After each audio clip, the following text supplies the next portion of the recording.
နာတော်နှစ်2564နှစ်ကောဇာတက္ကရာ1382ခုနှစ်နတ်တော်လာပြီးကျော်17ရက်2021ခုနှစ်ဇန်နဝါရီလ9ရက်စနေနေ့ဟောကြားအပ်သောတေခပฏิပဒါတရားအပိုင်းငါတေခပฏิပဒါဘုရားမြတ်စွာရဲ့သာသနာတော်မှာ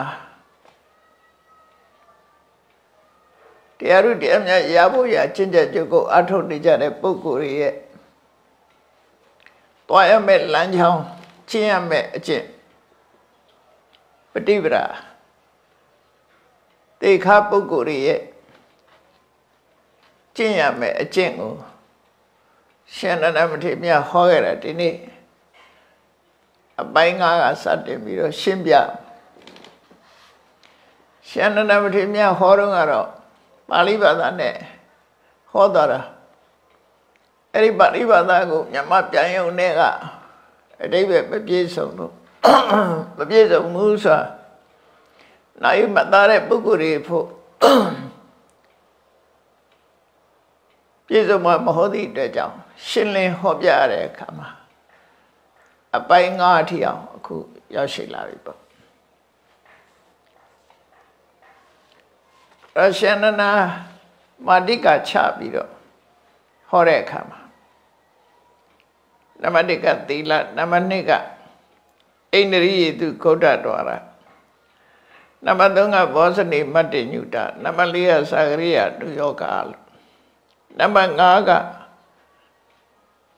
တတ္တတ္တမလို့ဆိုရဲသူတော်ကောင်းတရား9ပါးလို့သူတော်ကောင်းတရား9ပါးကိုအရင်ဘက်က3မျိုးရှင်းလင်းပြီးတော့ပြခဲ့ပြီအခုဒီဘက်ကျန်တဲ့သူတော်ကောင်းတရားတွေအကြောင်းကိုဆက်လက်ပြီးတော့ရှင်းပြကြရအောင်သူတော်ကောင်းတရားလို့ဆိုရဲဒီတရားထုတ်နေတဲ့ပုဂ္ဂိုလ်တွေမိမိတို့ရဲ့အသိဉာဏ်ကိုအဆင့်မြင့်မှုအတွက်ဒီချင်းတွေကမရှိမဖြစ်ဘူးဒါကြောင့်မို့အရေးကြီးဆုံးကဒီချင်းတွေကိုမြင့်တင်ပေးဖို့လိုအပ်တာပေါ့တမန်အပြင်ကြည့်မယ်ဆိုရင်အရေးချင်းနဲ့တက်ရတာဖြစ်လို့တမန်အပြင်ကြည့်မယ်ဆိုရင်ဒီတရားတို့ငါမှလည်းရှိနေတာပဲဟိရိဥတ္တပငါမှလည်းရှိနေတာပဲဘောဓုတ္တဆိုတာလည်းငါမှရှိနေတာပဲလုံလဝိရိယဆိုတာလည်းရှိနေတာပဲတတိပညာဆိုတာလည်းရှိနေတာပဲလို့တမန်ဖြင့်ကြည့်မယ်ဆိုရင်တော့အဲ့လိုမြင်ကောင်းမြင်လိမ့်မယ်သို့သောဒါတွေကရဟနာဖြစ်သည့်ထီအောင်ရတ္တဘရတ္တဖို့ပေါ့ရောက်နိုင်တဲ့အဆင့်ရောက်သည့်ထီအောင်မြင့်တင်ပေးဖို့လိုအပ်တယ်ပေါ့အဲ့ဒါကိုပြောတာတရားတိုင်းမှာ level တို့ degree တို့ဆိုတာရှိတယ်ဒီတရားတွေပဲအဆင့်မြင့်ပေးရအဲ့တော့သောတပန်ဖြစ်ဖို့လဲဝိပဿနာတရားထုတ်တာပဲသဂရဂံဖြစ်ဖို့လဲဝိပဿနာတရားပဲအနာဂံဖြစ်ဖို့လဲဝိပဿနာနဲ့သွားရမှာပဲယဟန္တာဖြစ်ရင်လည်းပဲယဟန္တာဖြစ်ဖို့လဲဝိပဿနာနဲ့ပဲသွားသို့တော့အဲ့ဒီဝိပဿနာတွေဟာသောတပန်ရဲ့ဝိပဿနာသဂရဂံရဲ့ဝိပဿနာစသည်ဖြင့်ဒီဝိပဿနာဆိုရက်ကျင့်စဉ်အပြင်တူတော်လည်းပဲ level နဲ့ degree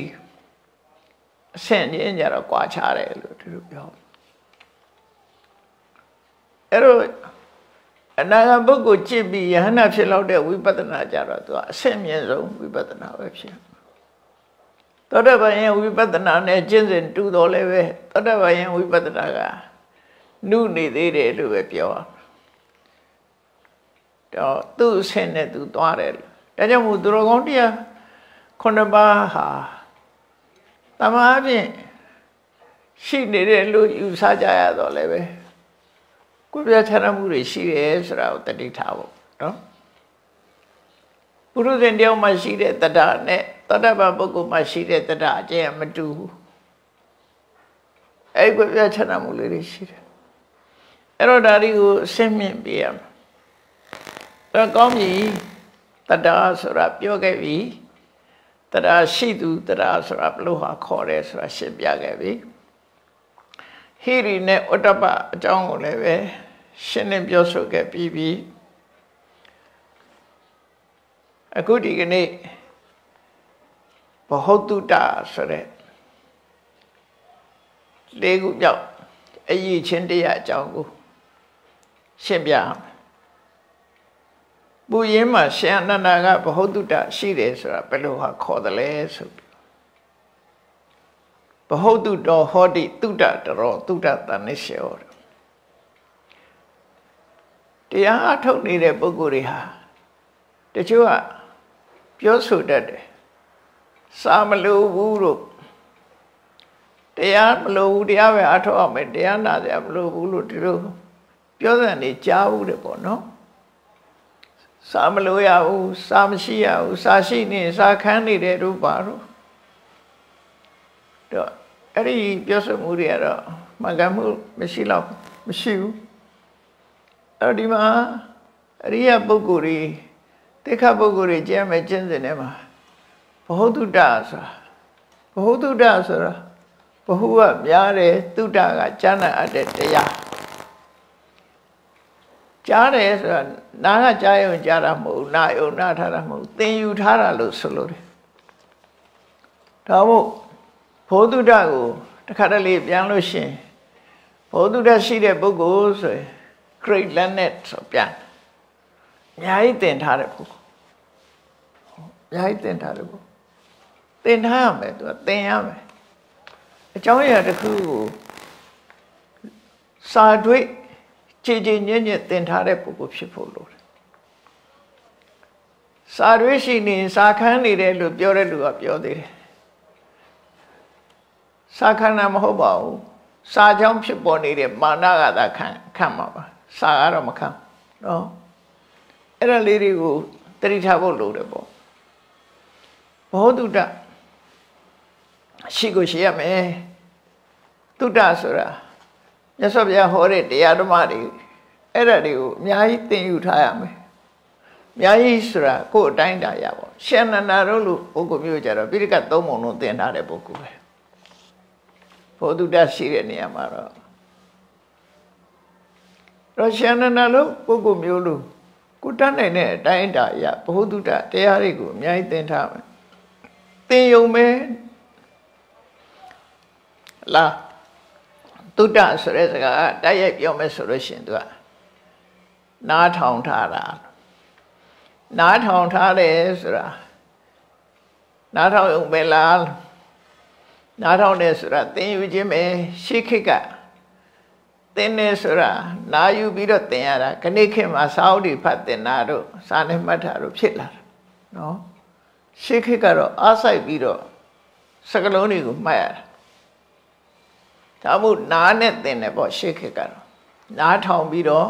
မီဒီယာထဲမှာနားနဲ့မျက်စိပညာသင်မှုအတွက်နားနဲ့မျက်စိဆွဲတယ်မယ်နားကိုအဓိကထားနားထောင်ပြီးတော့သေချာသင်ထားတယ်သင်ထားရုံပဲမဟုတ်သေးဘူးတုတ္တတရောကိုသင်ထားတဲ့အချက်လက်တွေကိုရှင်တဲ့နှလုံးထဲမှာမှတ်သားထားတယ်ဆွဲဆွဲမြဲမြဲမှတ်သားထားတယ်တုတ္တတန်နေစယောမှတ်သားထားတာတခါတလေရှိရမှန်နောက်ကပျောက်သွားတယ်အဲ့လိုမဟုတ်ဘူးကိုမှတ်သားထားတာတွေအကုန်လုံးစုစုစည်းစည်းအားလုံးရှိတယ်ရှင်နန္ဒသုံးတဲ့စကားလုံးမှာကြည့်လို့ဘောတုတ္တအများကြီးသင်ထားတယ်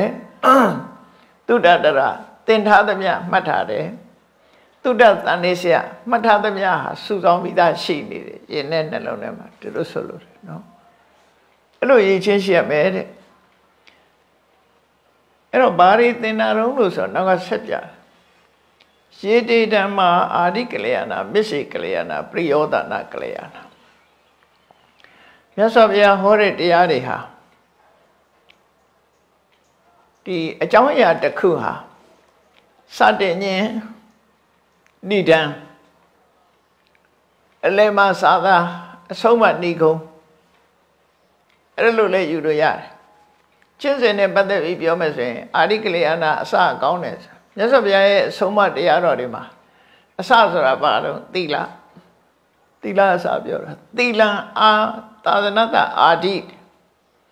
ကျင့်စဉ်နဲ့ပြောမယ်ဆိုရင်သီလသည်ပထမပဲဟောပြောမှုအစဉ်နဲ့ပြောရင်လည်းသီလအစဟောတာတော့မို့အာရိကလျာဏအစလည်းကောင်းတယ်ဘာပြည့်မှမရှိဘူးအလဲမှာသမာဓိလဲမှာလည်းကောင်းတယ်ပြည့်စုံတယ်ကောင်းတယ်ဆိုတာပြည့်စုံတာကိုပြောတာချွေးချက်မရှိတာပရိယောတနာကလေးအဆုံးမကောင်းတယ်ဆိုတာအသိပညာအမြင့်ဆုံးအဲ့တော့သီလသမာဓိပညာသုံးမျိုးစလုံးပြည့်စုံရှိတယ်ပြောစရာမရှိတော့အောင်ကောင်းမွန်တဲ့တရားတွေဖြစ်တယ်အတိပ္ပယ်တော့မျိုးစုံဖွင့်နေရှိတယ်နောက်တစ်ခုကဘာလို့ဆိုရင်တတ္ထာအတိပ္ပယ်နဲ့ပြည့်စုံတယ်တပြင်းစနာသုံးနှုံထားတဲ့စကားလုံးတွေနဲ့လည်းပြည့်စုံတယ်အဲ့တော့စကားလုံးနဲ့ပြည့်စုံရမယ်သုံးလိုက်တဲ့စကားလုံးတွေကလည်းအတိပ္ပယ်ရှိတာဖြစ်ရမယ်လူရဲ့ဘာသာစကားမှာမပြည့်မစုံပြောတာမျိုးမဟုတ်ပဲနဲ့ပြည့်စုံလို့ဒီလိုအဓိပ္ပာယ်ရတယ်ပေါ့အဓိပ္ပာယ်ကလည်းအလွန်ပြည့်စုံတယ်စကားလုံးသုံးနှုံထားတဲ့စကားလုံးတွေကလည်းမတမပြည့်စုံတယ်ကေဝလပရိပုံဏံပရိသုဒ္ဓံဗြဟ္မစရိယအဘိဝဒန္တိ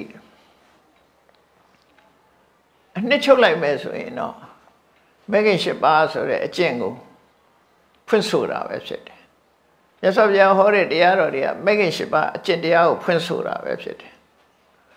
အဲ့တော့ဖွင့်ဆိုတဲ့အခါမှာကေဝလပရိပုံဏတယ်ကေဝလဆိုတော့အလုံးပရိပုံဏဆိုတာပြည့်စုံ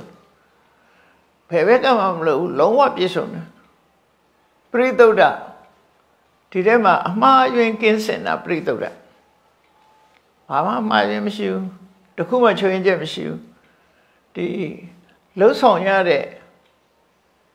ပေးထားတဲ့ guideline ဟာနိဗ္ဗာန်ရဖို့အတွက်ဘယ်ဟာမှချွင်းချက်မရှိဘူးအားလုံးဟာပြည့်စုံနေတယ်ဘယ်ဟာမှလိုလေသေးမရှိဘူးလို့သူတို့ဆိုလို့ပရိသုဒ္ဓံဗြဟ္မစရိယမြတ်သောအကျင့်ဆိုတာမြင့်မြတ်တဲ့အဖြစ်ကိုရောက်စေတဲ့အကျင့်သို့မဟုတ်မြင့်မြတ်တဲ့ပုဂ္ဂိုလ်ရဲ့အကျင့်ရိယသူတော်စင်ရဲ့အကျင့်အဲ့ဒီကျင့်စဉ်ကိုဖွင့်ဆိုထားတဲ့တရားတွေနဲ့ပတ်သက်ပြီးတော့ဘုသူကရှိရမယ်မှတ်သားထားရမယ်ဒါရှင်နန္ဒပြောတဲ့အဓိပ္ပာယ်ပါဠိတော်ဒါကြောင့်မို့ဝိသုဒ္ဓိမဲ့မှာကြတော့ဘယ်လိုပြောတော့ဆိုတရားထုတ်တော့မယ်ဆိုရင်ပညာဘူမိလို့ခေါ်တဲ့ဝိပဿနာပညာရဲ့လေ့လာရမယ့်အချက်လက်တွေကိုအလုံးလေ့လာပါလို့ပြောတာတရားထုတ်တော့မယ်ဆိုရင်အဲ့ဒါတွေအရင်သင်ရမှာမသင်ဘဲနဲ့ဖြတ်သွားတာတော့သိအားမရှိဘူးပေါ့နော်မူလရပညာမသင်ဘဲနဲ့တက္ကသိုလ်ဝင်တက်တယ်လို့ဖြစ်အဆင့်ကျော်နေတယ်လို့ပြောလို့ရတယ်အဆင့်မကျော်ရဘူးရကျင်လုံးအာကြည့်တာနဲ့ခုံပြန်သွားတာမျိုးဖြစ်အဲ့တော့မြတ်စွာဘုရားအတိလင်းဟောတာနာအာဒီကေနေဝအညာပတိဝေတော့တဲ့ထူးခြားတဲ့အသည့်တစ်ခုကိုစစချင်းမရနိုင်ပါဘူးတဲ့အစဉ်တိုင်းသွားမှာပါအစဉ်တိုင်းသွားမှာအဲ့တော့ဝိသုဒ္ဓိမဲ့မှာလေးလာပြီးတော့ကြည့်ပညာဘာဝနာအခန်းမှာပြောထားတော့ဆိုပညာဘူမိပညာလေးလာရမယ်ပညာရဲ့ပညာနဲ့သိရမယ်အချက်လက်တွေဆိုပြီးတော့ဖော်ပြထားတဲ့ကမှာပါဠိဖော်ပြတယ်ဆိုတာခန္ဓာအကြောင်းအာယရဏအကြောင်းဓာတ်အကြောင်းနော်သစ္စာအကြောင်းဣန္ဒြေအကြောင်းပဋိစ္စသမုပ္ပါအကြောင်းဒါတွေကိုသင်ပါတဲ့ဘယ်လိုလုပ်ရမှာလဲလေ့လာပါတဲ့တရားမထုတ်ခင်ဒါတွေလေ့လာပါတဲ့ဥက္ကဟပရိပု္ပ္ပစာ ဒီချက်လက်တွေကိုမှတ်သားခြင်းစကလုံးတွေကိုမှတ်သားခြင်းအကြောင်းအရာတွေကိုမှတ်သားခြင်းပရိပု္ပ္ပာမရှင်းတာကိုဆရာနဲ့ဆွေးနွေးမေးမြန်းခြင်းစသင်းနဲ့ဆိုတာဥက္ကဋ္ဌနဲ့ပရိပု္ပ္ပာနှစ်ခုသွားဥက္ကဋ္ဌဆိုတာအကြောင်းအရာတွေကိုနှုတ်တဲ့ရအောင်မှတ်သားတာခဏခေတ်မှာတော့အရာချက်တာကိုပဲအပြစ်တစ်ခုပြောနေကြဒါတော့အစွမ်းရောက်သွားပြီလို့ပြောကျက်တဲ့နဲ့ဟာကျက်ရမှာပဲခေါင်းနဲ့ရှိနေမှဖြစ်တာလေအရာကျက်တဲ့ဆိုတာရှိရနေတာကိုပြောတာဟိုဘာမှမသိပဲနဲ့ကျက်တူရေးရွတ်တယ်လို့ရွတ်ပြီးတော့ဟိုအတိတ်ပဲမသိတာမျိုးဒါလည်းအကျိုးမရှိဘူးလို့ပြောလို့မရနော်အဲ့တော့အပြင်းထူတဲ့လူတွေကထုတ်ပြန်လိုက်တာအရာမကျက်နဲ့အရာမကျက်နဲ့လည်းငါကျက်မထားနဲ့ဆိုအပြင်းထူတဲ့လူတွေရဲ့စကားပဲမှာတော့ဥက္ခဆိုတာဝါစုကတနှုတ်တဲ့ဆောင်ရမယ်နော်နှုတ်ထဲမှာရောက်နေရမယ်လို့ဆိုလို့စိတ်နဲ့တင်မဟုတ်ဘူးဒီရှေ့ပိုင်းမှာလောက်ရမယ့်ဟာတွေကကြည့်လေကာယကံဝစီကံနှစ်ခုကိုထိန်းချုပ်တာဆိုသီလအဲ့ဒီကစလာတာစိတ်လေးနဲ့တင်သီလလုံတာမှမဟုတ်တာနော်စိတ်နဲ့ဆိုတာဖြစ်နိုင်တာလည်းမဟုတ်ဘူးလေအဲ့တော့စသင်ပြီဆိုလို့ရှိရင်ဥက္ခမှတ်သားရမယ်စကလုံးကစမှတ်သားထားရကျက်ထားမယ်ပရိပု္ပ္ပာကိုရထားတဲ့ဟာကိုအထိပ္ပယ်သိအောင်ဆွေးနွေးရမယ်အထိပ္ပယ်ဆိုတဲ့နေရာမှာ apply method လက်တွေ့ပဲလို့အသုံးချတယ်ဆိုတာဒီနှစ်ခုမှပြည့်စုံတယ်ဥက္ခဆိုတာဝါစုကတပရိပု္ပ္ပာဆိုတာဆရာနဲ့ဆွေးနွေးတာမေးခွန်းမေးတာအဲ့ဒီနှစ်ခုနဲ့ညာနာပရိစေယံကတ္တဝါ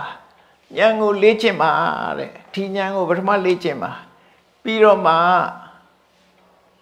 ကျင့်တော့ပြီဆိုတဲ့အခါကျတော့သီလဝိတ္တုစိတ်တဝိတ္တုကနေဆက်သွားပါလို့ဒီလိုပြောတာသီလဝိတ္တုနဲ့စိတ်တဝိတ္တုသည်ပညာဤမူလပညာရဲ့အမြင့်တစ်ဖွဲ့ဖြစ်တယ်ပညာကိုတစ်ပင်ကြီးလို့သဘောထားရင်ပညာရဲ့အမြင့်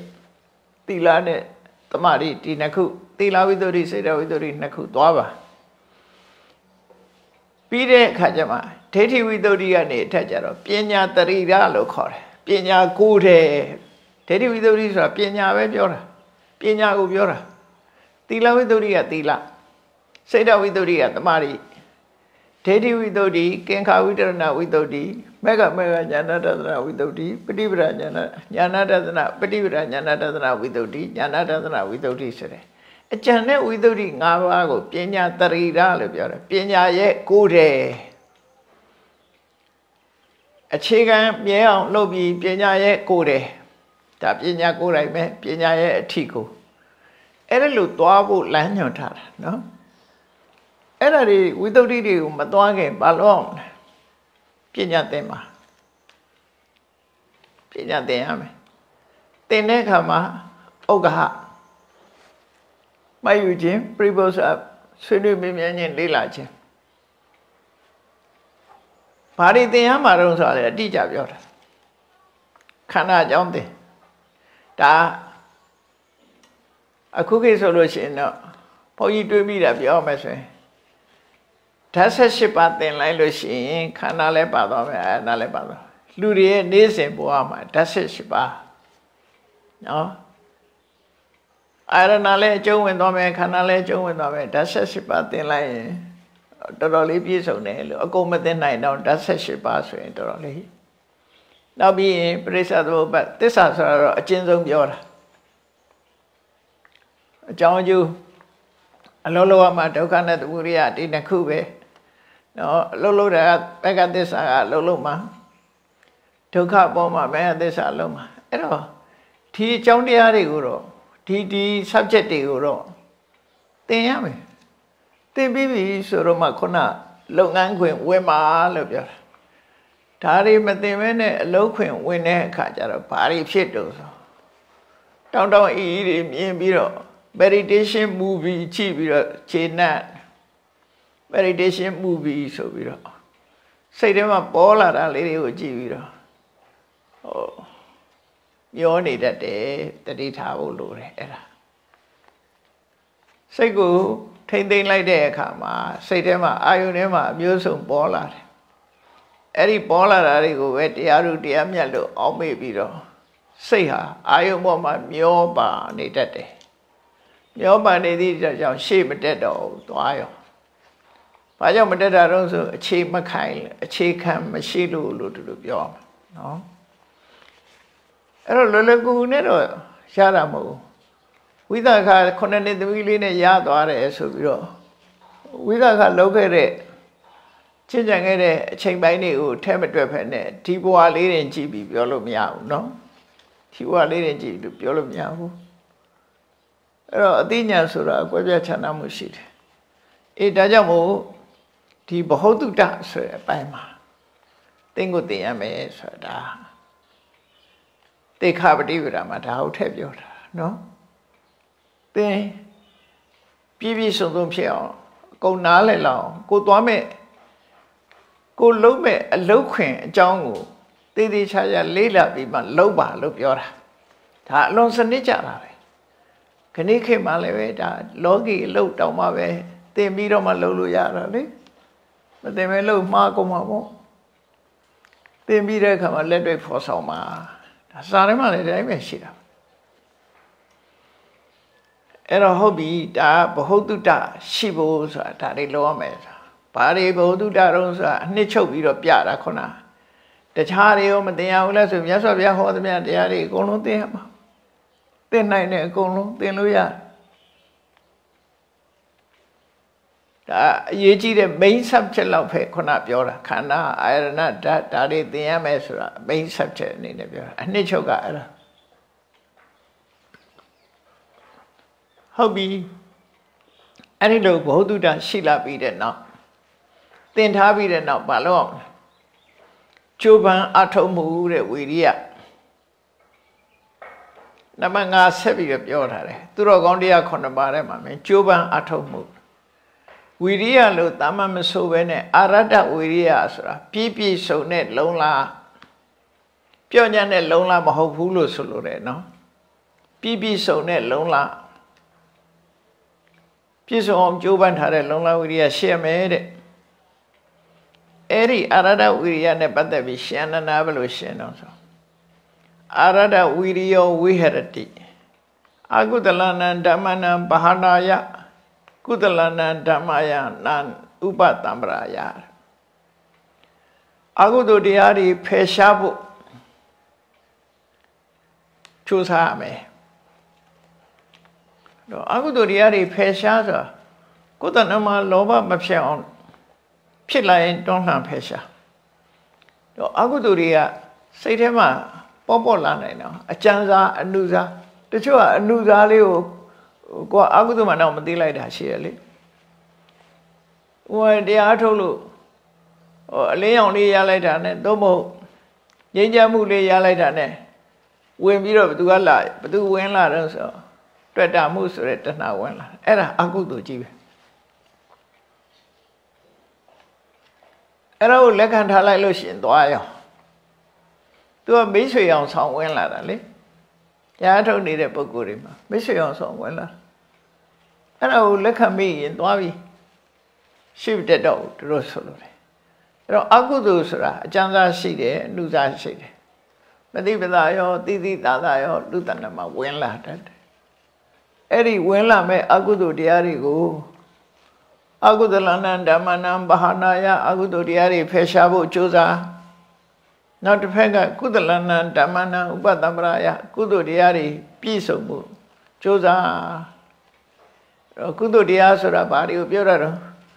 ကိုယ့်ရင်ထဲမှာဖြစ်နေတဲ့ဘုဇင်9ပါးဟာကုသိုလ်တရားပဲတတိတွေကောင်းလောင်လို့ရမယ်ပညာတွေထက်လောင်လို့ရမယ်တရားဓမ္မနဲ့ပတ်သက်တဲ့ပီတိတရားဓမ္မနဲ့ပတ်သက်တဲ့ပတ္တတိဒါတွေကိုယ့်ရင်ထဲမှာဖြစ်လောင်လို့ဟောဒီလိုကုသိုလ်တရားတွေကိုယ့်ရင်ထဲမှာဖြစ်လာအောင်ကြိုးစားနောက်ဆုံးမှာရတ္တမဲ့ကုသိုလ်ရောက်မှကုသိုလ်ဟာပြည့်စုံတယ်ရတ္တမဲ့ကုသိုလ်ဟာနောက်ဆုံးကုသိုလ်ပဲအဲ့ဒီကုသိုလ်ကလုံးလို့ရတာလားလို့ဆိုလုံးလို့မရ လှုပ်တာကဝိပဿနာပဲလို့အောင်ဝိပဿနာလှုပ်ခြင်းဖြင့်ရတ္တမေကုသိုလ်ရောက်သွားနိုင်အဲ့ဒီရတ္တမေကုသိုလ်ဖြစ်ပြီးတဲ့နောက်မှာတော့ဘာကုသိုလ်မှမရှိတော့ကုသိုလ်လမ်းဆုံးသွားပြီအကုသိုလ်မှန်သမျှကိုလည်းရှင်းပြလိုက်ပြီသူက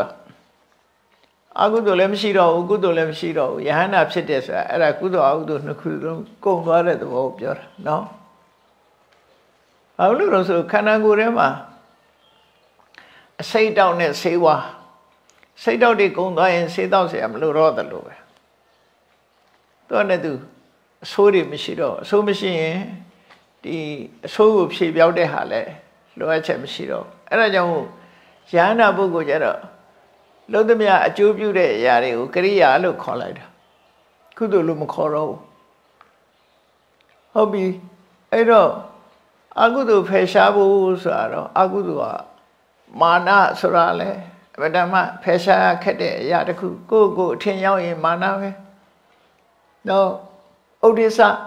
အာယုန်တစ်ခုပေါ်မှာတင်လိုက်ရင်စိတ်ကလွင့်ပြန်နေတာတမာတိအနှောင့်အယှက်လေးဖြစ်နေတာဒါလည်းအကုသိုလ်ပဲမာနဥဒိစ္စအဝိဇ္ဇာဆိုတာတော့ပို့ပြီးတော့တိတ်မွေးတဲ့အကုသိုလ်ပဲအမှန်တရားကိုသိတယ်လို့နဲ့မသိတာဖုံးကွယ်နေတာအမှန်တရားတစားချင်းနော်ဖယ်ရှားပြရဖုံးကွယ်နေတာအဲ့ဒီဖုံးကွယ်မှုဆိုတဲ့အမောင်ကလေးတွေဟာယဟန္တာဖြစ်လို့ဖြစ်သည့်ထီအောင်ယဟန္တာဖြစ်မှလုံးဝအလင်းရသွားတာအဲ့တော့ဒီအမှောင်ဆိုတာဒီအဝိဇ္ဇာဆိုတဲ့အမှောင်ကဘယ်သူကိုဖုံးတာလဲဆိုသစ္စာလေးပါးကိုဖုံးတာကျန်တဲ့ဟာတွေမသိတာကတော့အဝိဇ္ဇာမဟုတ်ဘူးကျန်တဲ့ဟာမသိတာအဲ့ဒါတော့ပညာရဲ့အားနည်းမှုလို့ခေါ်တယ်ပညာရဲ့မထီအောင်မှုပေါ့ပညာရဲ့စွမ်းရည်မပြည့်ဝမှုသာဖြစ်တယ်အဲ့ဒီနေရာမှာလည်းပဲမြတ်စွာဘုရားလို့မသိလို့ယဟန္တာတွေမှာအဝိဇ္ဇာမကင်းသေးဘူးဆိုတဲ့အယူဆဗုဒ္ဓဘာသာထဲမှာဝင်ရောက်နေတယ်မဟာယာနဗုဒ္ဓဘာသာတွေထဲမှာရှိတယ်ဘုရားသာလည်းအကုန်သိလို့ဘုရားသာအဝိဇ္ဇာကင်းတဲ့ယဟန္တာတွေအဝိဇ္ဇာမကင်းသေးဘူးဆိုတဲ့ယူဆတယ်မှန်တော့အဝိဇ္ဇာရဲ့သဘောတရားကဘာကိုပြောတာလဲသစ္စာလေးပါးကိုဖုံးတာတနည်းအားဖြင့်အဘိဓမ္မာနည်းနဲ့ပြောမယ်ဆိုလို့ရှိရင်ဘဝရဲ့ရှေ့ပိုင်းဘဝရဲ့နောက်ပိုင်းခန္ဓာနှမျိုးလုံးပရိစ္ဆသမုပ္ပါအလုံးသစ္စာလေးပါးရဲ့ရှေ့ပိုင်းခန္ဓာရဲ့ရှေ့ပိုင်းနောက်ပိုင်းနှစ်ပိုင်းလုံးပရိစ္ဆသမုပ္ပါအဲ့ဒီရှစ်မျိုးကိုဖုံးတာမှာအဝိဇ္ဇာလူနာမည်မသိတာတို့ဘာသာစကားမတတ်တာတို့နော်လူတယောက်ဘယ်လာတာတော့မသိတာဒါအဝိဇ္ဇာဖုံးတာမဟုတ်တာသိခြင်းအစွမ်းစဟာမပြည့်စုံတာပဲဖြစ်ပညာရဲ့အားနည်းမှုလို့ခေါ်တယ်ပညာအားနည်းတယ်ဆိုပါလဲလို့ပြောမယ်ဆိုလို့ရှိရင်မျက်မှန်တက်မှစာဖတ်လို့ရတဲ့လူဟာဒါမျက်လုံးအားနည်းနေလို့ပဲမျက်မှန်ဖြုတ်လိုက်မမြင်ရဘူးလေဒါပေမဲ့သူ့ကိုပြောရင်မျက်စိကန်းနေလားဆိုဘယ်ကန်းမှာတော့ကန်းနေတော့မှမဟုတ်တာမျက်စိရဲ့ပါဝါရောကျသွားတာအဲ့ဒါလိုပဲပညာရဲ့ပါဝါရောကျနေရင်အကုန်မသိနိုင်ဘူးဒါဗမာစကားမှာမမြင်မကန်းဆိုတဲ့စကားအဲ့ဒါပြောတာ ਨੇ တူတယ်မမြင်တော့မမြင်ဘူးဒါပေမဲ့ကန်းနေတာလည်းမဟုတ်ပါဘူးမကန်းပေမဲ့မမြင်ရဘူးလို့ဆိုလို့တယ်အသိဉာဏ်ကလည်းပဲထို့တူပဲသူကတိုင်းတာတစ်ခုရှိတယ်အဲ့ဒီပို့မျက်စိကလည်းတိုင်းတာတစ်ခုရှိတယ်အဲ့ဒီပို့မမြင်နိုင်ဘူးအဲ့တော့ကြိုးစားအထောက်အမယ်တဲ့အကုသိုလ်တရားတွေဖယ်ရှားဖို့ကြိုးစားအထောက်အမယ်ရှင်တဲ့နှလုံးထဲမှာအကုသိုလ်မှန်သမျှမရှိအောင်ကုသိုလ်တရားတွေနဲ့ပြည့်စုံကြိုးစားအထောက်အဲ့ဒီအောင်ပြီးတော့ဌာမဝါအကျိုးပန်းအထောက်တဲ့နေရာမှာစွန့်ရည်တတိအပြည့်ရှိဖို့လိုတယ်ဒံလပရကမောတဲ့ရှေ့ကိုတိုးပြီးတော့သွားတဲ့နေရာမှာအခိုင်အမာရှေ့ကိုတိုးနိုင်အောင်ပရကမဆိုတာအစင်မြင့်တင်သွားတာအဲ့ဒီအစင်မြင့်တင်သွားတဲ့လုံလဝိရိယမှာအခိုင်အမာရှိရမယ်နောက်ဆုံးကဘာပြောလိုက်တော့ဆိုအနိခိတဒူရောကုသလေတုဓမ္မေတုကုသလဓမ္မလို့ဆိုတဲ့တတ္တဝိရိယတတိသမာဓိပညာဒါတွေကကုသိုလ်တွေရတယ်ဟ ဟိုဒါနကုသိုလ်သီလကုသိုလ်ဒီဟာတွေပြောတာမဟုတ်ဘူးနော်တတ္တသီလသုတ္တစာကပညာဒါတွေလည်းကုသိုလ်တတ္တဝိရိယတတိသမာဓိပညာအိန္ဒြေ၅ပါးပို့၅ပါးပို့စဉ်9ပါးဒါတွေကကုသိုလ်တွေအဲ့ဒီကုသိုလ်တရားတွေမှာတဲ့အနိခိတထူရောကုသိုလ်တရားတွေရရှိဖို့အရေးမှာဒီမလုံးတော့ပါဘူးလို့ကုသိုလ်တရားကိစ္စမှာစွန့်ပယ်ထားတာစွန့်လွတ်ထားတာမရှိဘူးလို့ပြောလိုက်ထူရဆိုတာကျုပ်ပန်းအထုံးမှုဥတည်မှုအဲ့ဒါတွေကိုနိခိတချထားလိုက်တာမလုံးတော့ဘူးလက်လျှော့လိုက်အဲ့ကုသိုလ်တရားရဖို့ရအတွက်ဘယ်တော့မှလက်လျှော့မထားဘူးလို့ဆိုလို့တယ်ပေါ့အမြဲတမ်းဒါအတွက်ကြိုးစားနေတယ်အဲ့တော့ဒါကိုအရရဝိရိယလို့ခေါ်တယ်။တမန်အပြင်သုံးလိုက်လို့ရှိရင်ဝိရိယလို့ပဲသိလိုက်ကြတာပေါ့နော်။ဒါသူတော်ကောင်းတရားဆိုတဲ့ဝိရိယဟာဒီအဆင့်ထိအောင်ရှိတယ်ဆိုတတိထားဖို့ပေါ့။ကဲနောက်တစ်ခုပြောဝိရိယပြီးတော့ပါလဲဆိုတတိတဲ့တတိမှာတတိရှိရမယ်။သူတော်ကောင်းတရားထဲမှာဒီတတိဟာအရေးကြီးလို့တတိရှိရမယ်လို့ပြောထားပြီးတတိနဲ့ပတ်သက်ပြီးတော့ဖွင့်ဆိုထားတာကြတော့ပါတော့ပရမေနတတိနေပက္ကေနသမဏကတောတဲ့အကောင်းဆုံးပရမဆိုတာအကောင်းဆုံးအမြင့်ဆုံးအဆင့်တတိနေပက္ကတတိနဲ့ရှင်းကျက်မှုပညာဒီမှာအတိပ္ပယ်ဖွင့်ဆိုမှုလေးတွေနှစ်ခုရှိနေတယ်ရှင်းပြပေးမယ်ပြီးတော့စာပေမှာဆိုတာကတော့တတိနေပက္ကေနသမဏကတောတတိနေပက္ကနဲ့ပြည့်စုံရမယ်လို့အဲ့ဒီမှာတတိယတတိနေပက္ကဆိုတာရှင်းကျက်မှုအဲ့တော့တတိရဲ့ရင်းကျက်မှုဒီလိုအဓိပ္ပာယ်ယူတာရှိတယ်။နောက်တတိနဲ့ရှင်းကျက်တဲ့ပညာအထက်ကထာတော်တော်များများကအထက်ကထာတွေကတော့တတိနေပက္ကေနကိုသူကတတိရင်းကျက်မှုပညာနဲ့လို့ဒီလိုအဓိပ္ပာယ်ဖွင့်ဆိုကြတယ်။ဟာတတိယတတိနေပက္ကကရင်းကျက်တဲ့ပညာတတိရင်းကျက်မှုရှင်းကျက်သည့်အဖြစ်ဆိုတော့ပညာဒီနှမျိုးနဲ့ပြည့်စုံပါတယ်လို့အထက်ကရာတွေမှာအဲ့လိုဆိုလို့ရှိတယ်သို့တော့အထက်ကရာတွေကိုထပ်ဖွင့်တဲ့တီကာဆရာတွေကတော့အဲ့ဒီအိဗယ်ကိုလက်မခံကြဘူးတတိလို့ပြောတဲ့နေရာမှာဘာဖြစ်လို့ပညာထည့်ပြောရမလဲအထက်ကရာဆရာလည်းသူအကြောင်းပြတယ်သူအဲ့တော့တတိနေပက္ကေနသမဏကတောဆိုတဲ့တတိနေပက္ကဆိုတဲ့စကားလုံးလေးကိုအဓိပ္ပာယ်ချုပ်လေးမှတ်တတိရင်းကျက်တဲ့ပညာတတိရဲ့ရင်းကျက်တဲ့ပညာရဲ့ဒီနှစ်ခုနဲ့ပြည့်စုံတယ်တတိနဲ့ရင်းကျက်တဲ့ပညာနဲ့ပြည့်စုံတယ်ဒါအဓိပ္ပာယ်တစ်ခုတတိဤရင်းကျက်မှုနဲ့ပြည့်စုံတယ်ဒါအဓိပ္ပာယ်တစ်ခုအထက်ကရာဆရာအများစုကတော့နေပက္ကကိုပညာကိုယူပြီးတော့တတိကတော့တတိပဲတတိနဲ့ပညာကိုတွဲဖက်ပေးထားပြီးတော့သူတို့ဖွင့်နေရှိတယ်ဒါမှမဟုတ်ဖွင့်တဲ့အခါမှာတတိယာစနိပက္ကဘာဝေနစတတိနဲ့၎င်းရှင်းကျက်မှုပညာနဲ့၎င်းပြည့်စုံတယ်လို့ဒီလိုအဓိပ္ပာယ်ဖွင့်ပြီးတော့သူကဘာပြောတော့ဆိုဘာဖြစ်လို့တတိခမ်းမှာပညာထည့်ပြောရတာတော့ဆိုတော့အကောင်းတဲ့တတိဖြစ်ဖို့အတွက်ပညာထည့်ပြောတာပညာမပါတဲ့တတိဟာအပြော့တယ်ဒါအထက်ကရာဆရာရဲ့ယူဆနော်ပညာမပါတဲ့တတိသည်အပြော့တယ်ပညာနဲ့တွဲလာမှအကောင်းတယ်ဒါကြောင့်မို့တတိနဲ့ပညာတွဲထားရမယ်ဒီလိုဆိုလို့အဲ့တော့ပညာနဲ့တွဲဖက်ထားတဲ့တတိနဲ့ရှင်းကျက်တဲ့ပညာနဲ့တွဲဖက်နေတဲ့တတိနဲ့ပြည့်စုံတယ်လို့ဒီလိုအဓိပ္ပာယ်ယူပါ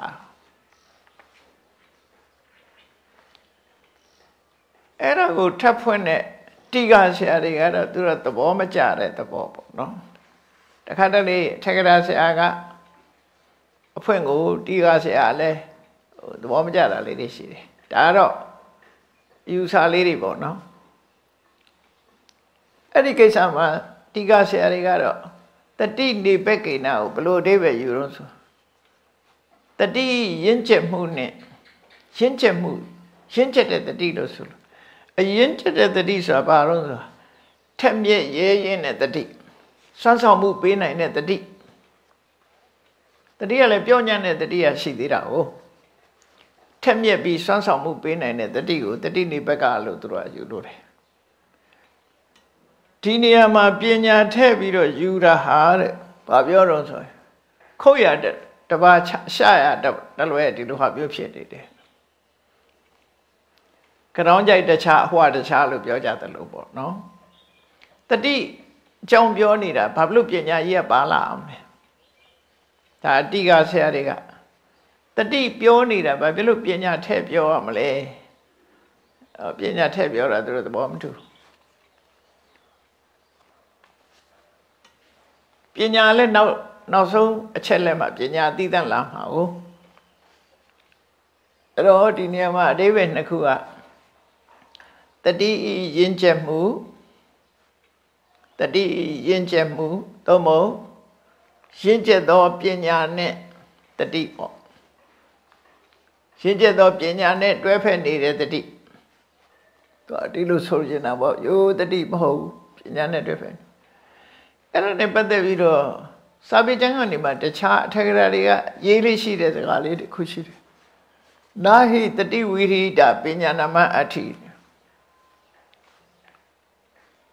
တတိမပါပဲပညာဆောင်မဖြစ်ဘူးတဲ့တတိရှိမှပညာဖြစ်တယ်နော်နောက်တစ်ခါကျတော့ပညာ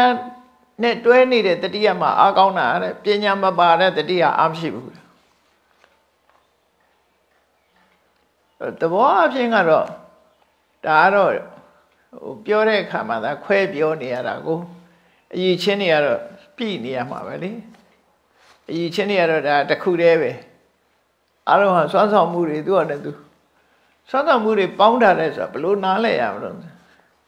ကိုပဲတာမန်ရုပ်ဝတ္ထုတွေပဲကြည့်လိုက်ခေါင်းပိုင်းမှာလူတွေပါတယ်ရှိတယ်လူတွေရဲ့ခေါင်းပိုင်းမှာရှိမျက်စိတွေရှိတယ်နားရှိတယ်နှာခေါင်းရှိတယ်လျှာရှိတယ်နော်အဲ့ဒါတွေကသူ့အလုပ်သူလုပ်တာလေ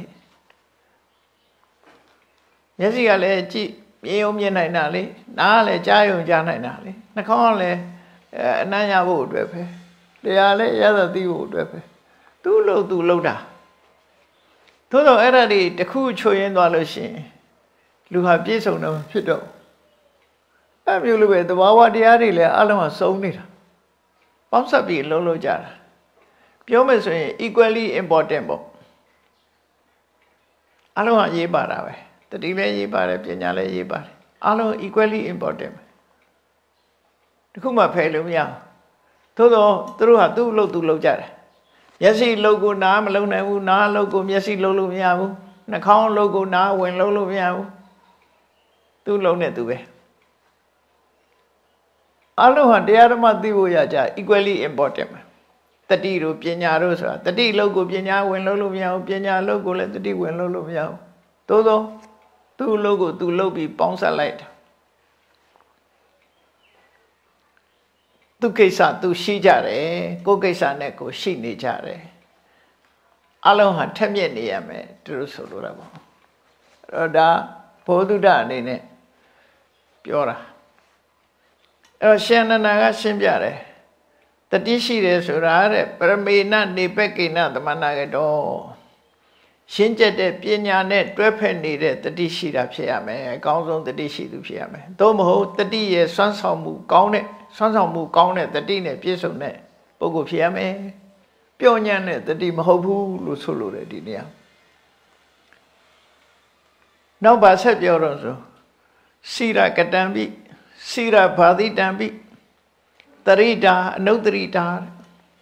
တတိရဲ့စွမ်းဆောင်မှုတွေကိုပြောတာစိရကတံပိ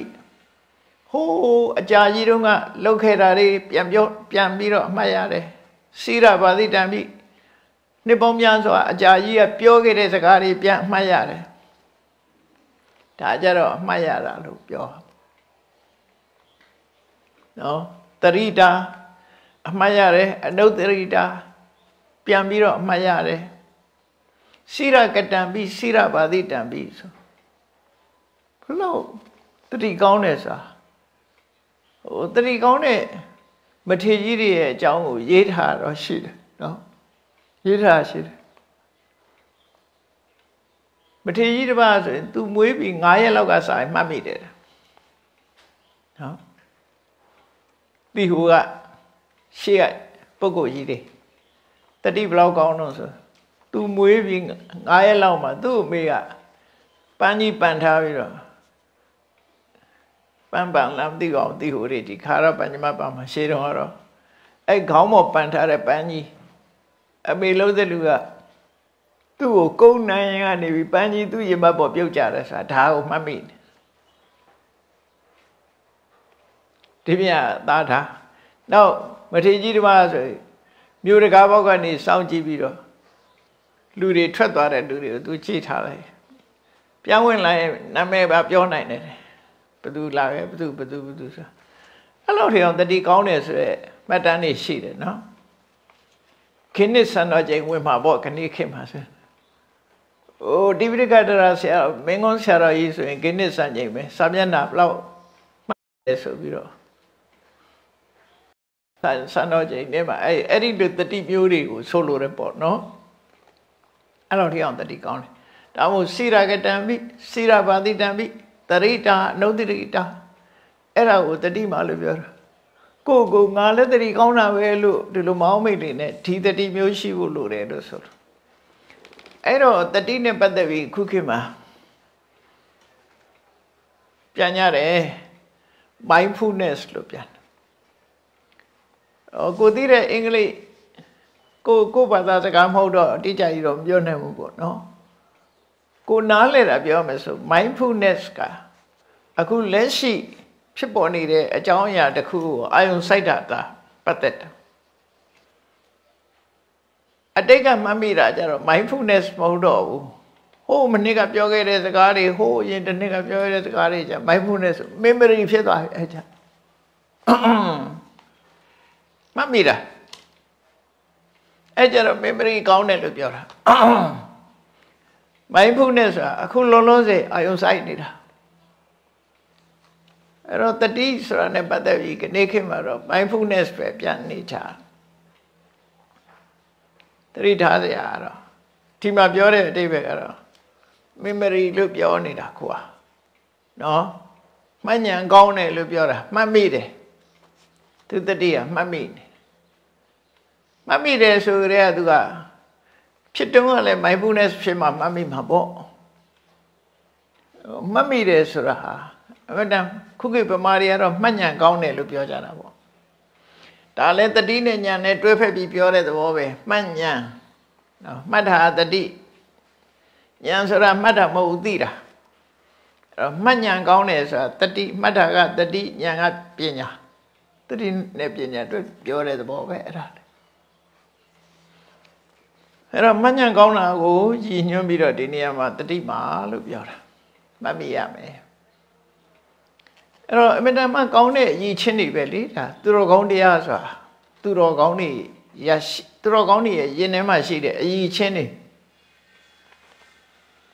နောက်ဆုံးတစ်ခုကတော့ဘာလို့ဆိုတော့ပညာဝါဟောတိပညာဆိုတဲ့စကားလုံးကတော့ခဏခေတ်မှာလွယ်လွယ်သုံးထားတဲ့အလုံးကပညာလို့ခေါ်တဲ့ပါဠိစကားပဲသို့သောမြတ်စွာဘုရားဆိုလိုတဲ့ပညာအတန်တူပေမဲ့လို့အနှစ်သာရချင်းမတူဘူးဆိုတော့လေနားလည်ဖို့လိုတာပေါ့နော်တချို့ကအတန်တော့တူတယ်အနှစ်မတူတာတွေရှိတယ်ပစ္စည်းတောင်မှပဲမိတ်တင်ပါညာကွဲသေးတယ်လေဒီပစ္စည်းတော့ဒီပစ္စည်းပဲဘယ်အလုပ်တယ်ဆိုတာကွဲသေးတယ်အရင်ချင်း quality ကြတော့ကွဲသွားတာပဲဒါလည်းပဲပညာလို့တစ်စိမ့်တတ်ထားပေးမယ်လို့ quality ချင်းမတူဘူးဘာပညာတော့ဆိုတာအဲ့ဒါခွဲခြားသိဖို့လိုတယ်ပေါ့အခုဒီမှာသူတော်ကောင်းတရားမှာပါတဲ့ပညာဆိုတာဘာပြောတာလဲ ဒါကြတော့ရှန္ဒနာအတိတ်ချဖွင့်ပြတယ်အနုဘဆိုလို့ရှိရင်ဟာသူလည်းပညာသင်ထားတာငါလည်းပညာသင်ထားသူလည်းပညာတတ်တယ်ငါလည်းပညာတတ်တယ်အဲ့ဒီပညာတွေနဲ့ရောနေမှာဆိုလို့ဥဒယထခမိနိယပညာယသမဏကတောတဲ့ပညာဆိုတော့တခြားပြောတာမဟုတ်ဘူးတဲ့ဥဒယထခမိနိဒီစကားလုံးလေးသုံးထားတယ်ဥဒယဆိုတာဖြစ်ပေါ်လာခြင်းအထဆိုတာပျောက်ကွယ်သွားခြင်းနေမင်းကြီးထွက်လာလို့ရှိရင်ဥဒယနေထွက်လာပြီအထဝင်သွားပြီနေဝင်သွားတာကိုအထလို့ပဲသုံးအဲ့တော့ပေါ်လိုက်ပျောက်လိုက်ပေါ်လာတာကိုလည်းသိတယ်ပျောက်သွားတာကိုလည်းသိတယ်အရာဝတ္ထုတစ်ခုပေါ်လာတာကိုလည်းသိလိုက်တယ်သင်္ခါရတရားတွေပေါ်လာတာကိုလည်းသိလိုက်တယ်ပျောက်သွားတာကိုလည်းသိတယ်အဲ့ဒီပေါ်ခြင်းပျောက်ခြင်းကိုခါမိနေသိနိုင်တဲ့ပညာလို့ဆိုလို့တယ်အဲ့ဒါဝိပဿနာပညာကိုပြောတယ်ဟုတ်ဒီပညာမျိုးနဲ့ပြရမယ်ဖြစ်လာတာကိုလည်းသိတယ်ပျောက်သွားတာလည်းသိတယ်ဖြစ်လာတာကိုလည်းသိတယ်ပြက်သွားတာကိုလည်းသိတယ်ပေါ်လာတာကိုလည်းသိတယ်ငုတ်သွားတာကိုလည်းသိတယ်ဒီလိုအဓိပ္ပာယ်ပေါ့နော်အဲ့ဒီပညာမျိုးနဲ့ပြည့်စုံသူဖြစ်ရမယ်တဲ့အဲ့နောက်ကဆက်ပြီးတော့ပြောသေးတယ်အရိယာယနိဗ္ဗေဒိကာယအရိယဆိုတာတာမန်ပညာတွေနဲ့မတူဘူးသူကအရိယတကယ်ကိုမြင့်မြတ်တဲ့အသိပညာမျိုးနိဗ္ဗေဒိကဆိုတာအတွင်းထီအောင်ထိုးဖောက်မြင်နိုင်တဲ့ဟာမျိုးတနည်းအားဖြင့်အပေါ်ယံအကာတွေကိလေသာအဆိုင်ခဲတွေကိုဖောက်ထွင်းပြီးတော့တွန်းနိုင်တဲ့ဖောက်ထွင်းပြစ်နိုင်တဲ့ပညာမျိုးလို့စွန့်ထက်တဲ့ပညာလို့ပြောတယ်သူပညာဖြစ်ဖို့ဆိုတာအမှောင်တုကိုမဖောက်နိုင်လို့ရှိရင်အဝိဇ္ဇာဆိုတဲ့အမှောင်တုကိုမဖောက်နိုင်လို့ရှိရင်ဘယ်ပညာဖြစ်မလဲဒါမို့နိဗ္ဗေဒိကမသိဘူးဆိုတဲ့အမှောင်တုကြီးကိုဖောက်ပလိုက်တာဖောက်ပလိုက်တဲ့အခါသိတယ်ဆိုရင်အလင်းရတယ်ဒါမို့နိဗ္ဗေဒိကဆိုတာဖောက်ထွင်းတယ်ဆိုတဲ့အဓိပ္ပာယ်ဖောက်ထွင်းနိုင်တယ်ကိလေသာအဆိုင်ခဲတွေကိုဖောက်ထွင်းနိုင်တယ်အဝိဇ္ဇာဆိုတဲ့အမှောင်တုကြီးကိုဖောက်နိုင်တယ်လင်းအားကောင်းတဲ့စလိုက်မီးလေးဟာအမှောင်ကိုဖြတ်ပြီးတော့လင်းကိုပေးနိုင်တယ်အမှောင်တုကိုဖောက်လိုက်တာပဲလေဖောက်ပြီးတော့လင်းကိုဆောင်းတယ်အဲ့ဒါလိုပဲနိဗ္ဗေဒိကအပေါ်ယံဆိုမမြင်နိုင်တဲ့ဟာတွေကိုဖောက်ပြီးတော့မြင်တယ်ခုခေတ်လူတွေသဘောပေါက်ပါတယ်အများကြီးဘာလို့လဲဆိုရင်နေ့ကြာနေတဲ့အခါကျတော့တာမန်ကားမီးနဲ့သွားလို့မရဘူးလေနှင်းဖောက်တဲ့နှင်းခွဲတဲ့မီးဆိုတာတသက်ရှိသေးတယ်ဆက်လိုက်မီးရအဲ့နဲ့ဖောက်မှရှေ့ကိုမြင်လို့ရနှိုးဆိုနှင်းတူကြီးခန်းနေလို့ရှိရင်အမေရိကလူတွေပိုသိမှာပေါ့နော်နှင်းတူဖောက်ပြီးတော့မှသွားလို့ရတယ်လေချို့ဆိုအဲ့ဒီချိန်သွားလို့မရဘူးပြစ်ထဲပါနေတယ်ဆိုသင်္ဘောတွေကြောက်ရရထားအဲ့တော့ဖောက်ထွင်းနိုင်တဲ့ပညာဖောက်ပြီးတော့ကြည့်နိုင်တဲ့ပညာပြီးတော့မှနောက်ဆုံးမှာသမ္မာဒုက္ခခယခမိနိယတကယ်အစစ်မှန်ဒုက္ခကုန်တဲ့နိဗ္ဗာန်ကိုပို့ဆောင်ပေးနိုင်တဲ့ပညာဒုက္ခခယဆင်းရဲဒုက္ခတွေဆုံးသက်ချုပ်ငြိမ်းသွားသည့်အဆင့်ကိုပို့ဆောင်ပေးနိုင်တဲ့ပညာမျိုးတဲ့အဲ့တော့ဒါမှမဟုတ်ထက်ကရာဆရာတွေကပြောတယ်ဝိပဿနာပညာနဲ့မဲ့ပညာကိုရည်ညွှန်းပြီးပြောတာပါတဲ့။သမန်ပညာမျိုးမဟုတ်ဘူး။ဝိပဿနာပညာမဲ့ပညာနဲ့ပြည့်စုံ။အဲ့တော့ဒီသူတော်ကောင်းတရားတွေမဲ့အကြီးချင်းကတော်တော်ကိုမြင့်တယ်။နော်။အဲ့တော့ခုနလိုစောစောပိုင်းကကျင့်တယ်လို့သီလနဲ့လည်းပြည့်စုံမယ်။ဒါသီလကာယကံဝစီကံထိမ့်သိမ့်နေစိတ်ကိုထိမ့်သိမ့်နေအိန္ဒိယသုကိုတတ်သွားတာဘောဇနိမတ္တညုတာအဲ့ဒီမဲ့အစာရနဲ့ပတ်သက်တဲ့သာသတနာကိုထိမ့်သိမ့်နေအသိပညာနဲ့ချုပ်ကိုင်းနေဘောဇနိမတ္တညုတာသာဂရိယအနုယုတ်တော့အလုံးရည်နဲ့နှလုံးထဲမှာရှိတဲ့အငြိအကျေးတွေကိုရှင်းပစ်တယ်ဖြူစင်အောင်လုပ်ပစ်တယ် wash away လုပ်တာဖြူစင်အောင်လုပ်ပလိုက်တာပြီးတဲ့အခါကျတော့အဲ့ဒါတွေလုပ်လိုက်လို့အရင်ချင်းတက်လာတာဟောဒီ9မျိုးပဲ ဘာတွေရည်ချင်းတွေပြေးလာတော့တထာဆိုတဲ့အရည်ချင်းတွေပြေးလာတယ်နော်ဟိရိဆိုတဲ့အရည်ချင်းတွေပြေးလာတယ်ပတ္တပဆိုတဲ့အရည်ချင်းတွေပြေးလာတယ်ဘောဓုတအရရဝိရိယတတိပညာဆိုတဲ့အရည်ချင်းတွေပြေးလာဒါသူတော်ကောင်းတရားတွေအဲ့ဒီအဆင့်ကိုရောက်လာဒါတွေကအရေးကြီးတဲ့အဆင့်တွေပဲအဲ့ဒီအဆင့်တွေရောက်လာပြီးတဲ့အခါကျတော့ဒါဘုရားဘာသာရဲ့ကျင့်စဉ်အနေနဲ့ပြောတာစရဏတရားအဲ့ထက်မဲ့တမာရီကျင့်စဉ်ကျင့်လိုက်လို့ဇန်၄မျိုးရသွားပြီပထမဇန်ဒုတိယဇန်တတိယဇန်သရုတ်ထဇန်ဆိုဇန်၄မျိုးအဲ့ဒီဇန်၄မျိုးရသွားပြီဆိုလို့ရှိရင်တော့ဒါစရဏတရား15ပါပဲနော်တမာရီကိုတိုးမြင့်ပြီးတော့ကျင့်လိုက်တဲ့အခါမှာပထမဇန်ရမယ်ဒုတိယဇန်ရမယ်တတိယဇန်ရမယ်သရုတ်ထဇန်ရပါမယ်အခြေခံအဲ့ကျမအလုံးပြည့်ပြည့်စုံတဲ့လုံလောက်မှုဖြစ်သွားတယ်။ဘာကြောင့်ဇန်၄ပါးကိုထည့်တုံးဆိုတမ္မာတမာတိလို့ဆိုရယ်မဂ္ဂင်၈ပါးထဲမှာဘယ်ပါဠိတော်ပဲဖြစ်ဖြစ်တမ္မာတမာတိဆိုတာဘာရုံးလို့ပြောရင်ဇန်၄ပါးပဲ။နော်ဇန်၄ပါးကိုပြောတာတမာတိကျင့်ကဏိခေတ္တတမာတိမလုပ်ရဘူးသမထမကျင့်ရဘူးတွေပါလေရှောက်ပြောဝိပဿနာတဏ္ဍဆွဲသမားကသမထမကျင့်ရဘူးလို့ပြောတာတော့မပြောတဲ့စကားပေါ့နော်မပြောတဲ့စကားပဲအခုသမတမာတိဆိုတာသမထရမှသူကပြည့်စုံတဲ့ပုံစံမျိုးမြတ်စွာဘုရားဟောထားတဲ့တရားတွေထဲမှာဘယ်ပါဠိတော်ပဲကြည်ကြည်ဒီတိုင်းပဲအဲ့တော့အခုဇန်၄ပါးထည့်လိုက်ဇန်ဆိုဒီမှာကောင်းကင်ပြန်နိုင်လို့ပမာတွေနားလဲနေတယ်အဲ့ဒါမျိုးမဟုတ်ဘူးအာယုန်တစ်ခုတည်းပေါ်မှာစူးစိုက်ပြီးရှုနိုင်တယ်အကျမ်းမြင်နားလဲရုံပြောမဆိုကိုလည်းရတာမဟုတ်တော့စာပေရပြောပြဇန်ဆိုတဲ့သဘောကအာယုန်တစ်ခုတည်းပေါ်မှာကြံတွေးခြင်းနော်ကြံစည်ခြင်းတွေးတောခြင်းအာယုန်တစ်ခုပေါ်မှာဝိတက်ဆိုတဲ့တရားကကြံတွေးတောတယ်ဝိစာရကကြံစည်တယ်တွေးတောခြင်းကြံစည်ခြင်းဒီအာယုန်လေးပေါ်မှာကမ္မထာအာယုန်လေးပေါ်တွေးတောကြံစည်ခြင်းနှစ်ချိုက်ခြင်းခန္ဓာကိုယ်တစ်ခုလုံးချမ်းသာခြင်းတမာတိစိတ်တည်ငြိမ်ခြင်းဆိုတဲ့ဝိတေဝိစာရပိတိဒုက္ခဧကဂတအဲ့ဒီ၅မျိုးနဲ့အာယုံပေါ်မှာထင်းထင်းရှားရှားရပ်တည်နိုင်လို့ရှိရင်ပထမဇန်လို့ခေါ်တယ်အာယုံပေါ်မှာအဲ့ဒီအာယုံလေးကိုယူပေးနေတဲ့တင်ပေးနေတဲ့ဝိတက်ရှင်းဝဲပေးနေတဲ့ဝိစာရနှစ်ချိုက်နေတဲ့ပိတိဒါလေးပေါ်မှာကျင့်납ပြီးဝမ်းသာနေတဲ့ဒုက္ခချမ်းသာနေတဲ့ဒုက္ခအဲ့ဒီပေါ်မှာစိတ်ကလေးကအာယုံတခြားအာယုံမရောက်ဘဲနဲ့တည်ငြိမ်သွားတာကဧကဂတအဲ့ဒီအင်္ဂါ၅ပါးနဲ့ပြည့်စုံတဲ့တမာရီမျိုးရပြီဆိုရင်ပထမဇန်အဲ့ထမဲအာယုံပေါ်မှာတင်းတင်ပေးနေရတဲ့အလုပ်ကြီးကိုမနှိမ့်ချိုက်ဘူးအာယုံပေါ်မှာတွေ့တော့ကြံစီနေရတဲ့အလုပ်ကိုမနှိမ့်ချိုက်ဘူးဆိုပြီးဝိတက်ဝိစာရရဲ့အပြစ်ကိုမြင်ပြီးတမာရီစွမ်းအားကိုမြှင့်လိုက်တဲ့အခါဝိတက်လည်း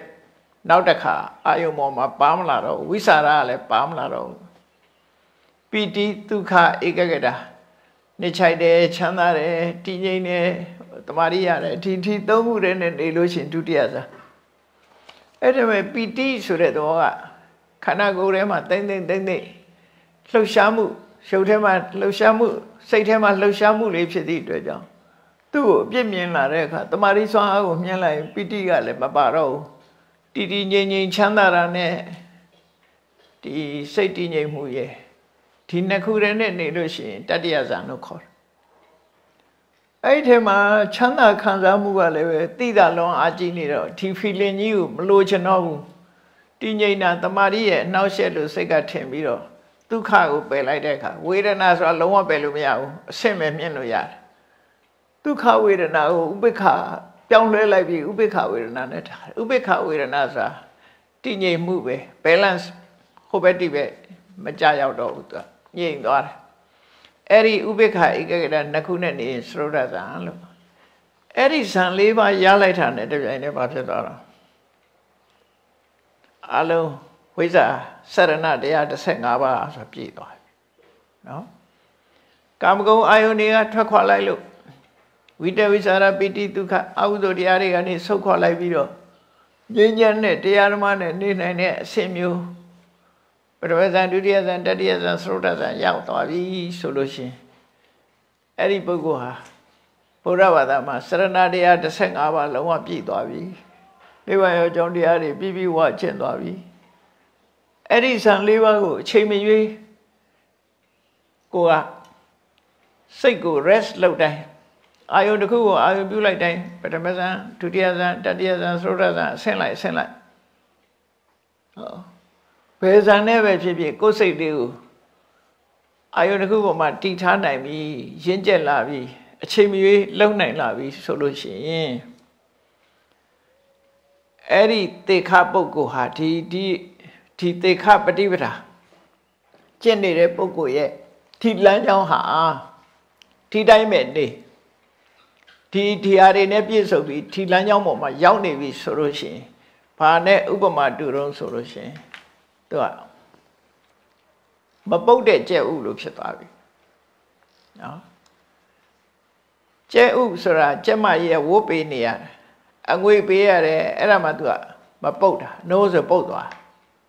ခုခေတ်တော့တခြားနည်းတွေနဲ့လည်းလုံးကြတယ်ပေါ့နော်ကြက်မကဝတ်ပေးရတယ်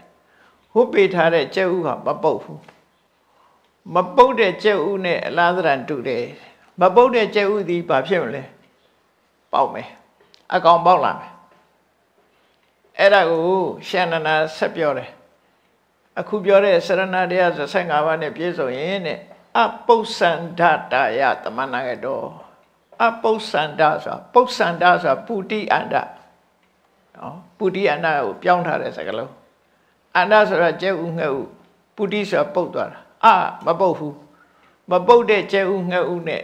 ပြည့်စုံတာမျိုးဖြစ်သွားတယ်တဲ့ဘာဖြစ်လဲဘဘောအပိနိဗ္ဗိဒာယအသိဉာဏ်အနေနဲ့ပေါက်ထွက်ဖို့သိကြပြီဘဘောအနုတ္တရတယောခေမတအဓိကမာရတယ်ဘဘောတံဘောဓာယသစ္စာလေးပါးကိုသိဖို့သိကြသွားပြီဘဘောအနုတ္တရတယောခေမတအမြင့်ဆုံးယောဂကုံရာအရဟတဖို့ရဖို့သိကြသွားပြီမပုတ်တဲ့ကျဲဥလေးဟာမိခင်ကျမကြီးကမှန်မှန်ဝိုးပေးလာတဲ့ကျဲဥလေးဟာပေါက်ဖို့သိကြသွားပြီရှင်းလာပြီးတဲ့နောက်ချက်ကလေးတွေပေါက်တော့မှပဲသိကြသွားပြီအဲ့ဒါလိုပဲဒီပုဂ္ဂိုလ်ဟာဒီအဆင့်ရောက်သွားပြီဆိုရင်တော့မပုတ်တဲ့ကျဲဥတဲကကျက်ကလေးလိုပဲသေချာပေါက်ယဟန္တာဖြစ်မယ်လို့ပြောတာသေချာပေါက်အရဟတမေတရားတို့တရားမြတ်ကိုသေချာပေါက်ရမယ်ဒီအစဉ်တိုင်းသွားဒီကျင့်စဉ်နေကျင့်ဒီချင်းနေရှင်အဲ့လိုမျိုးဖြစ်လာမယ်တဲ့ဒါရှင်အနန္ဒာကဒီတိုင်းပဲသီလနဲ့ပြည့်စုံမယ်အိန္ဒြေကိုဒီနဲ့ပတ်သက်ပြီးတော့လုံညောင်းထိမ့်သိမ့်မယ်အစာအာဟာရနဲ့ပတ်သက်ပြီးတိုင်းတာသိတဲ့ပညာရှိမယ်နိုးတက်ကြဆိုတာနိုးကြဆိုတာကျင့်ကြံကြိုးကိုအထုတ်မယ်သူတော်ကောင်းတရား9ပါးနဲ့ပြည့်စုံမယ်ဇန်၄မျိုးကိုအလိုရှိတိုင်းအလိုရှိတဲ့အချိန်မှာအလွယ်တကူရနိုင်မယ်ဆိုဒီချင်းစရဏတရား15ပါးနဲ့ပြည့်စုံပြီဆိုလို့ရှိရင်တော့မပုတ်တော့ဘူးတဲ့မပုတ်တဲ့ကျဲဥလို့ဖြစ်သွားပြီသေချာပြီပေါက်တော့မယ်အချိန်ပဲလို့တော့တယ်လို့ဆိုလို့တရားတို့တရားမြတ်ရတော့မှသေချာပြီအချိန်ပဲလို့တော့တယ်အချိန်ပြည့်လာတာနဲ့တပြိုင်နက်ကျဲဥကအကောင်လေးပေါက်လာသလိုပဲအကောင်ပေါက်လာတာအပြင်ဘက်ကလင်းအောင်နေတွေ့တာပဲဥကုံကိုခွဲထုတ်လိုက်တာအဝိဇ္ဇာတိဟူသောဥကုံကြီးခွဲပြီးတော့ပရမသုံးပေါက်လာတယ်ကျက်မြတ်စွာဘုရားသူ့ကိုယ်သူပြောတဲ့အခါမှာလည်းဒါပဲဒီကျက်ဥနဲ့ဥပမာပြောတာဒါလူတွေနားလဲတဲ့ဟာတဲ့အဝိဇ္ဇာဆိုတဲ့ဥကုံကိုဖောက်ပြီးသူပရမသုံးထွက်လာတာဒါကြောင့်မို့သူကအကြီးဆုံးပုဂ္ဂိုလ်ဖြစ်တယ်သူဆိုလို့တယ်နော်နှုတ်ဖို့ဆိုရင်သူ့ရဲ့အသက်ကြီးတဲ့အဖိုးဖွားတွေအနေငါရှ िख ိုးလို့ပြောနေမှာဆိုဖះမို့ငါအကြီးဆုံးဘာလို့လို့ဆိုကြံတဲ့လူတွေကအဝိဇ္ဇာဆိုတဲ့ဥကုံနဲ့ပေါက်ကြသေးဘူးလေမပေါက်သေးဘူးကျက်ဥအဆင့်ပဲရှိသေးတယ်မြတ်စွာဘုရားအဲ့ဒါကျက်ဥဖောက်ပြီးထွက်လာခဲ့ပြီပထမဆုံးပေါက်တဲ့ကျက်ဖြစ်နေအဲ့တော့ဘုရားကိုကျက်နဲ့နှိုင်းတယ်လို့လေဒ ထင်းနေကြအောင်ပဲဘုရားကိုယ်တိုင်ပြောတဲ့ဥပမာစကားနော်အဲ့ဒါလိုပဲဒါကြောင့်မို့လောကမှာငါအကြီးဆုံးဖြစ်တယ်လို့သူတို့ဆိုတာအဲ့လိုပေါက်ထွက်လာပြီအဲ့တော့ဒီသေခပฏิပဒါတရားမှာရှင်နန္ဒမထေရမြတ်ကအခုလိုရှင်းလင်းပြီးတော့ဟောကြားတာဒါဟာသေချာပေါက်ဖြစ်သွားပြီစရဏတရား15ပါအဲ့ဒီမှာသရုဒ္ဓဇံကိုအခြေခံပြီးတော့အတိတ်ကိုသိတဲ့ပုဗ္ဗေနိဝါဒနုတ္တိဝိဇ္ဇာနောက်ပြီးတော့ခြားကွယ်နေတဲ့အရာဖုံးကွယ်နေတဲ့လူတွေရဲ့တမ္မာမျက်စိနဲ့မမြင်နိုင်တာကိုမြင်တဲ့ဒေဝသက္ခုဝိဇ္ဇာအဲ့ဒါကြတော့ဝိဇ္ဇာပါနောက်တစ်ခါဒီသရုဒ္ဓဇံကိုပဲအခြေခံပြီးတော့ဝိပဿနာကူးတယ်ဒါတွေကတော့အခုကထီအောင်ဝိပဿနာကိုမပြောသေးတာအဲ့မှာဝိပဿနာကူးတယ်ဆိုဘယ်လိုကူးတာတော့သရုဒ္ဓဇံတမာတိရလာလို့ရှင်အဲ့သရုဒ္ဓဇံထဲမှာပါတဲ့ဇံအင်္ဂါတရားတွေကဘာတွေဆိုဥပိ္ပခာနဲ့ဧကဂတအဲ့ဒီဥပိ္ပခာဧကဂတနဲ့ရှင်တဲ့စိတ်အဲ့ဒီသဘာဝတရားတွေကိုသဘာဝအတိုင်းဟုတ်လားရှုမြင်သုံးသပ်လိုက်လို့ရှင်သူကဝိပဿနာလမ်းကြောင်းဖြစ်သွားတာဒီဇံရဲ့အာယုံကပညာအာယုံတစ်ခုဖြစ်တယ်အဲ့ဒီဇံကိုပညာကိုအာယုံပြီးပြီးဖြစ်နေတဲ့ဒီသရုဒ္ဓဇံကိုပဲဝိပဿနာရှုလိုက်လို့ရှိရင်တရားရှုလိုက်လို့ရှိရင်ဝိပဿနာဉာဏ်အစဉ်စဉ်ဖြစ်ပြီးတော့အာတဝခယဝိဇ္ဇာဆိုတာရသွားတယ်အဲ့ဒါကြတော့သမထကျင့်စဉ်မဟုတ်တော့ဝိပဿနာကျင့်စဉ်နဲ့ရတယ်ပုဗ္ဗေနိဝါဒဒိဗ္ဗစက္ခုဒီနှစ်ခုကသမထကျင့်စဉ်နဲ့ရတယ်အာတဝခယဝိဇ္ဇာဆိုတာကြတော့ဝိပဿနာကျင့်စဉ်ကြားထဲမှာရှိတယ်ဝိပဿနာကျင့်စဉ်နဲ့ရတယ်အလုံးပုဋ္ဌိအားဆိုတဲ့ဝိဇ္ဇာ၃ပါးဝိဇ္ဇာ၃ပါးရသွားပြီဒါလောကကြီးမှာပြည့်ပြည့်စုံတဲ့ပုဂ္ဂိုလ်အမြင့်မြတ်ဆုံးပုဂ္ဂိုလ်ဖြစ်တယ်ဝိဇ္ဇာ၃စရဏတရား15ပါးဝိဇ္ဇာ13ပါးနဲ့ပြည့်စုံလို့ပြည့်ပြည့်စုံတဲ့ပုဂ္ဂိုလ်ဖြစ်တယ်လို့ဒါဟာလောကမှာအမြတ်ဆုံးပုဂ္ဂိုလ်ဖြစ်တယ်ဒီလူသားတွေအတိုင်းဝိုင်းမှာရောနတ်တွေရဲ့အတိုင်းဝိုင်းမှာရောဒီဝိဇ္ဇာစရဏနဲ့ပြည့်စုံတဲ့ဟာအမြတ်ဆုံးပုဂ္ဂိုလ်ဖြစ်တယ်လို့ရှင်နန္ဒမထေရမြတ်ကနောက်ဆုံးဏီကုံချုပ်ပြီးတော့ဒီတရားကိုဟောကြားတာဖြစ်ပါတယ်မြတ်စွာဘုရားသခင်ကိုရောမြတ်ကအလုံးရှင်နန္ဒရဲ့ဟောပြောချက်ကိုမင်္ဂနဲ့ဆိုပြီးခွင့်ပြုတော်မူတယ်အလုံးသောကပိလုမြို့မှာတရားနာပရိသတ်တွေတန်ထာဂရမှာတရားနဲ့နားနေကြတဲ့ပုဂ္ဂိုလ်တွေကလည်းအားလုံးဝါမြောက်ဝမ်းသာဖြစ်ကြတယ်လို့ဆိုပြီးတော့ဒီတုတ်တန်ကိုဒီကုံချုပ်ထားတာဖြစ်ပါတယ်တရားချက်ခင်သူတော်တဲ့ပရိသတ်ပေါင်းတို့ဘုရားမြတ်စွာရဲ့တိကျသေးကြတဲ့သေခပฏิပဒါကျင့်စဉ်ဟာဘယ်ခါပဲဖြစ်ဖြစ်မှန်ကန်တဲ့လမ်းကြောင်းဖြစ်သည့်အတွက်ကြောင့်ဘုန်းကြီးတို့တွေနိဗ္ဗာန်ကိုသွားခြင်းရင်တရားတို့တရားမြတ်ရခြင်းဒီလမ်းကြောင်းတိုင်းသွားရမယ်ဆိုတာ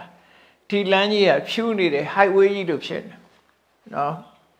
လမ်းမှားစရာအကြောင်းမရှိဘူးဒီတိုင်းသွားမှဒီတိုင်းမသွားပဲဟိုကွေ့ဒီကွေ့ရင်တော့အဲ့ဒါလမ်းမှားသွားနိုင်တယ်အဲ့တော့ဒီလမ်းကြောင်းတိုင်းတို့တွေကျင့်ကြံကြိုးကိုအထောက်ကြမှာဖြစ်တယ်လို့ကိုစီမှတ်သားနာယူပြီးနိဗ္ဗာန်စခန်းပေါက်အောင်ကြိုးစားအထောက်နိုင်ကြပါစေကုန်သတည်း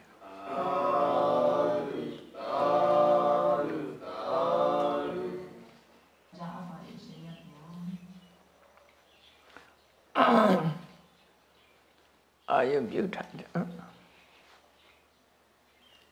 စိတ်ထဲကနေလိုက်ဆိုပေါ့နော်အရှင်ဖေယတပည့်တော်တို့သည်ဓမ္မအသိဉာဏ်ရရှိမှသာလျှင်နိဗ္ဗာန်ချမ်းသာကိုမျက်မှောက်ပြုနိုင်ပါသောကြောင့်ဓမ္မအသိဉာဏ်ရရှိစေရန်ရှိတန်ကြလျက်ဓမ္မသဘင်ဆင်ရင်ခြင်းပါပြုလုပ်ကြ၍အမတဒါနဓမ္မဒါနတရားအလှတော်ကိုပေးလူကြပါကုန်၏တရားတော်မြတ်ကိုရိုသေလေးမြတ်စွာမမတ်သားသာအာယုံထားလျက်နာကြားကြပါကုန်၏တရားတော်မြတ်ကိုတတ္တဗဝုထုအစုစုတို့ဖြင့်ပူဇော်ကြပါကုန်၏ ယနေ့ယခုအာထုတ်ပြုလို့ရသောဤကောင်းမှုဤမြတ်ကုသိုလ်သည်နိဗ္ဗာန်ချမ်းသာ၏အကြောင်းထောက်ပံ့ဖြစ်ပါစေတည်းဤကောင်းမှု၏အဖို့ဘာကကိုအမိအဖအဖိုးအဖွားဆရာသမားမှစ၍ကဘာသူကဘာသားလူနဲ့မြမတတ္တဝအများတို့အားအမြဝေငှပါကုန်၏ကုသိုလ်အမြကိုယ်စီရကြကုန်သည်ဖြစ်၍ကိုယ်စိတ်နှဖျားချမ်းသာကြသည်ဖြစ်ကြပါစေကုန်သတည်း